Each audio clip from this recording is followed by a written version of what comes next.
Welcome to SoulShift, Transforming Radical Possibilities. My name is JyOba X, and I am starting this podcast as a personal mission.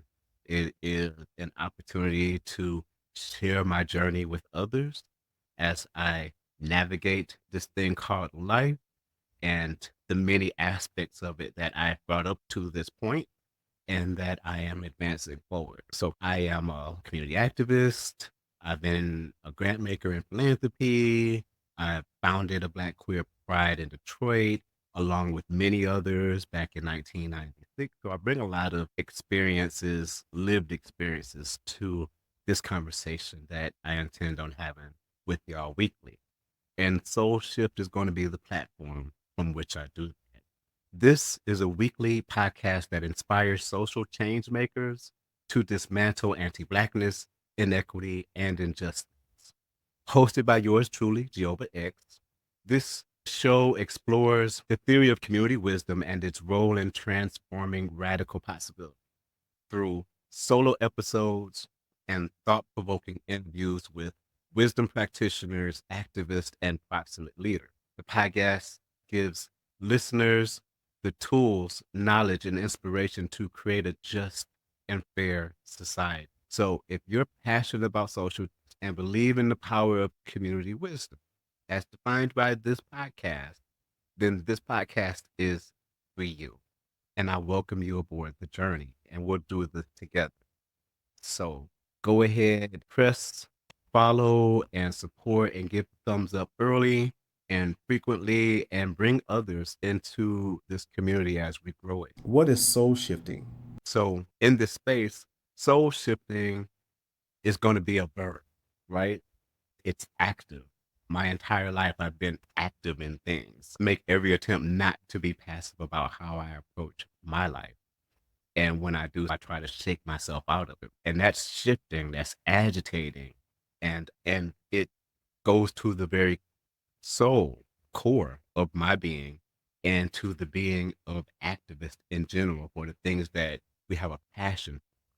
So soul shifting is about encouraging everyday people to power to make change from day-to-day survival strategies, tactics to benefit not just ourselves and our family, but also our tribes and the villages that we support, right? When I say villages, the communities that we are representative of and that rear us and that define who we are. So we'll explore this theory of community wisdom that I've been working on for the last couple of years and how it cultivates radical possibilities that can advance us forward to nurture a just and fair society. A society where everyone doesn't simply survive in a oppressive system, but we thrive in defiance. So here's the run of the show. What is the theory of community wisdom? This episode is going to define community wisdom and its key components. I'll share radical possibilities I've personally experienced through community wisdom to help define it and examine it and do research on it. We'll also contextualize the concept of wisdom practitioner. Wisdom practitioners is the name that I've given individuals that serve as repositories of community, right? And not just individuals, but socio-cultural institutions as well that are representative within oppressed community. We'll talk about some of those wisdom practitioners' key traits and their positionality as knowledge repositories within those communities or their communities. And lastly, I'll offer some radical possibilities for us to consider into futurity with some ideas and just some thoughts on personally where I would like to take soul shifting in terms of thinking about these radical possibilities and the promise that comes from exploring and executing radical possibilities, right?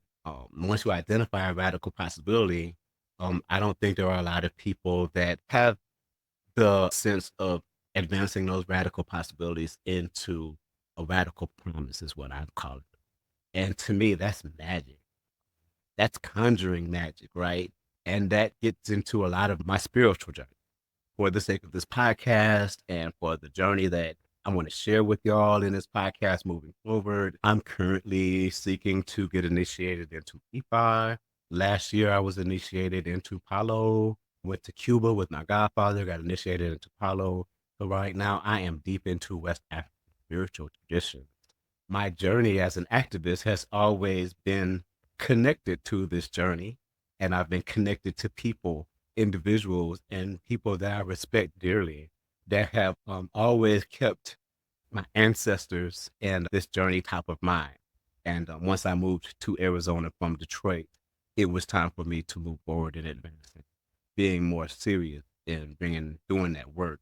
So I'm going to incorporate some spirituality into this podcast. I welcome other spiritual journeys to also be engaged in this because I think as individuals, spirituality, spiritual leanings is all personal. Grew up in a missionary Baptist church, so I understand the value and the worth that religious institutions bring as a tool to bring people to spirit and to spirituality, and totally respect that as well. I also tend to be political. I'm a social justice activist. So we'll touch on a lot of different things here in this space. Current politics as it pertains to SoulShift mission and to radical possibility. And we'll do it from the lens of oppressed communities. I represent Black communities, I represent queer communities, and the intersection thereof. Everybody brings their intersectional self to this soul shifting space. And I welcome you to do so. And we will honor and respect it as much as we can. Because sometimes we do make mistakes, right? But forgiveness is a part of spirituality. And we learn from making those mistakes. I'm putting that out there because I'm not looking to make mistakes or disrespect anybody. And I'm not looking to be disrespected, but I am looking to learn. And hopefully you are joining Soul Shift so that you can learn and have provide tools in a community so that you can transform the radical possibility. So let's define community wisdom. Simply put, community wisdom is the practice of knowing and doing, providing a collective purpose to our lived experiences. In theory, community wisdom is the synthesis of lived experiences that continuously evolves as communal knowledge through resilience and agency within a marginalized group of people, persevering the oppression of power and privilege. The key components that make up community wisdom are, it's just a couple, there are many more, but for our cases today, we want to talk about community resilience and collective agency.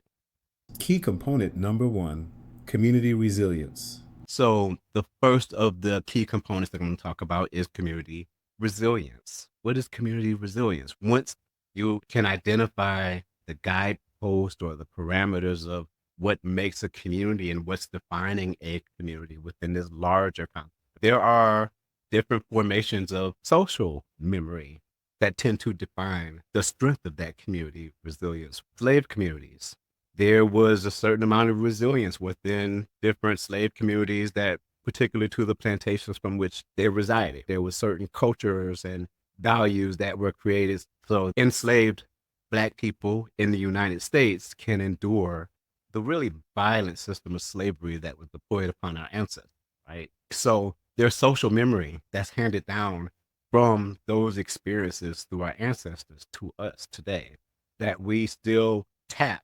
Even when we don't know that we're tapping them, we still tap. So that's social memory and the formation thereof in communities oppressed by systems like African Americans, Black people here in the United States. Kinship networks, when you're an activist and you are doing community organizing, you come across different sub-communities within community that have their own ecosystems and values and people who are leaders within those kinship networks and ways those kinship networks are supporting each other. When I was working in Black queer community in Detroit and I co-founded Hotter Than July, one of the first Black gay prides in the country back in 1996, I had to literally identify and engage with a lot of different kinship networks that took a lot of time and energy, but hey, I was in my 20s. I had the energy to do it. And plus it was fun because I was learning myself as I was learning community, and I was building ties and relationships to those kinship networks. And it allowed me to be able to build up so that community would be able to receive the message from me about the importance of us creating and establishing collective solidarity within the queer community within Detroit.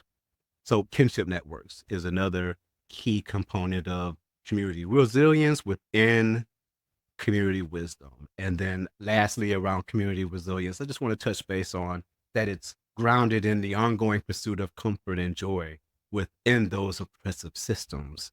It's that one trait that makes it so you can both survive and thrive within an oppressive system. And probably be delved more deeply into it when you look at other oppressed communities across the globe. But in particular, my examination of community wisdom is really from a Black queer theoretical standpoint. So, operating within the belly of the beast within the United States. Key component number 2, collective agency. Next, we'll talk about collective agency, which is the adaptive response to collective adversity. That's important. And the key word in there is adaptive. Collective agency is the adaptive response to collective adversity. Key example, back in 1996, when Black queer, Black LGBT pride, Black same gender loving pride was founded in Detroit, the catalytic event that was happening at the time was HIV and AIDS. It would have a devastating, deadly impact on Black gay men in Detroit at the time. And when I say Black gay men, I also mean men who sleep with men, Black same gender loving men. It impacted all of us to the point where we needed to create safe spaces so that we can convene amongst ourselves to receive life-saving information and data about how we can both avoid the disease, protect ourselves, and protect our loved ones. Collective agency, it's an active ingredient. It's active movement building. It's memory continuity, to a sense, that when I researched community wisdom in Black queer Detroit, I learned that collective agency was something that was being cultivated for decades before I even came out in 1990. And it took me until I relocated and left Detroit to be able to realize that what we founded in 1996 was grounded in a lot of community activism work by strong Black men and Black women who were doing the work and the labor to create safe space for Black queer people in Detroit, because the main thing was racism within the queer community that we had to protect ourselves from harm. So just a few things there on how social memory and memory continuity connects to active movement building. Collective agency prioritizes the whole through collective work. So touch based on that when I touched on adaptive response and to collective adversity and active movement building. All of that is grounded in collective works, outcomes, and shared resources. And all that is indicative of how we'll define collective agency when we talk about community wisdom in this SoulShift podcast space. So, radical possibilities. You hear, why does possibilities have to be radical? First of all, I like the word radical. It's disruptive in nature, and it shifts our thinking out of the box as opposed to status quo. Radical possibilities is something that I think African Americans / Black people, however you want to refer to us, I think it's something that we practice continuously because we just have to. When you're working in an oppressive system, those radical possibilities become lifelines for hope and that things will get better. For some people, a radical possibility is the Bible or the Quran. For others, it's social justice work working within community like wisdom practitioners. I think it all works. I tend to be tuned into Afrofuturism. I've always been into sci-fi, fascinated by sci-fi, love Star Trek, Star Wars, Battlestar Galactica, all of it, advancing societies and flying in space, exploring the unknown and all of that brings about possibility. And to achieve those possibilities, means that we need to make changes and we need to evolve and we need to grow and we need to learn. We need to shift into a new way of being so that we can engage those possibilities, to both engage them and pursue. So radical possibilities are really important, and a big that, of course, it's what Soul Shift is based off. Transforming radical possibilities into promise. Radical possibilities that transcended into radical promises. A few examples of radical possibility. I'm a Gen Xer. I'm a proud Gen Xer. Grew up in the 70s and the 80s and leaned into it in the 90s when I came out in 91. But I'm pretty much an 80s baby. That was my high school and my formative years. Rock and roll and disco. Who would have thunk that hip hop would have become international, global, and larger than both disco and rock and roll? I would argue probably combined. I've been watching hip hop videos from Southeast Asia, India, from Indonesia. There are hip hop artists in the Muslim world. Hip hop is a global phenomenon, and you know what? It's based in Blackness. In the 80s, I would have never thought that hip hop would have overcome rock and roll as the identifying culture for American cultural standards. So for me, the fact that hip hop is a global phenomenon to the level that it is in the 80s, that was a radical possibility that ended up becoming a promise in the 2000s, creating iconic people representative of an iconic people's struggles of surviving and thriving in a system like here in the United States. Example number 2, Black Panthers and school lunches. We probably would have had school lunches at some point. Maybe, I don't know, politically, it doesn't feel like they don't really want us to even have school books, let alone school lunches. So who knows if school lunches would have at some point in time. But school lunches was founded on the fact that Black Panthers were doing it to protect and serve the communities that they were representing. So the fact that we have school lunches today is grounded in the work of the Black Panthers. Barack Obama was a radical possibility. Nobody thought that man was going to become president of the United States. And yep, there was an awkward chance that it would be a possibility, but heck, Jesse Jackson had a certain amount of hope that he could actually become president of the United States back in the day when he ran for president. I remember my grandparents and aunties and uncles really admired how Jesse Jackson operated, and that he came from the civil rights movement, and that he was making a run for the presidency, and that he was shifting the soul of people politically here in the United States, which I think was probably necessary for Barack Obama to come with this message of hope, more refined and cleaned up, and more, I would argue, presentable and approachable for people to view this Black man as president of these here United States of America. And not only did a Black man become president of the United States, but a Black man with the name of Barack Obama. That's all I have to say. There's a whole bunch of radical possibilities just in him becoming president with the name that he was birthed with. And now he's the 44th president of these here United States. And the fact that he was president is still shifting the souls of many within American culture today. It's probably foundational to why we are in the position that we are politically. But you know what? That's a whole nother podcast. And we can get into that. And I'll create some other forums, by the way, so that we can have these conversations. Make sure you go to SoulShift on Instagram. It'll be at SoulShift TRP. TRP stands for Transforming Radical Possibilities. And then on Facebook and Twitter will be at SoulShift.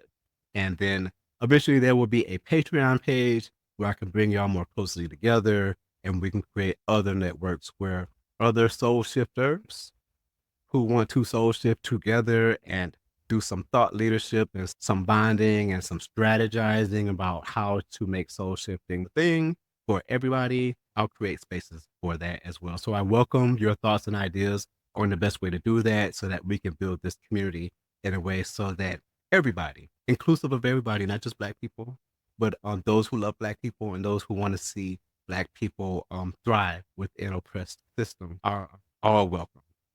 All of our movements within Black social movements have been supported by more than just Black people.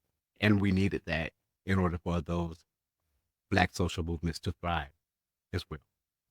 Again, another podcast episode that'll be on the horizon. So those are a few radical possibilities, just to give y'all some examples of what they are, just in case you were thinking about what's a radical possibility. We're going to get this thing refined, and each episode will get better and better. Visit SoulShiftPodcast.com for additional information about the episodes and for upcoming special events. We'll be doing some of those as well. And if you want to learn more about JyOba X, you can also visit www.JyObaX.com to learn more about my mission, my journey, and what I'm doing. Peace and blessings, everybody. I look forward to seeing y'all next week.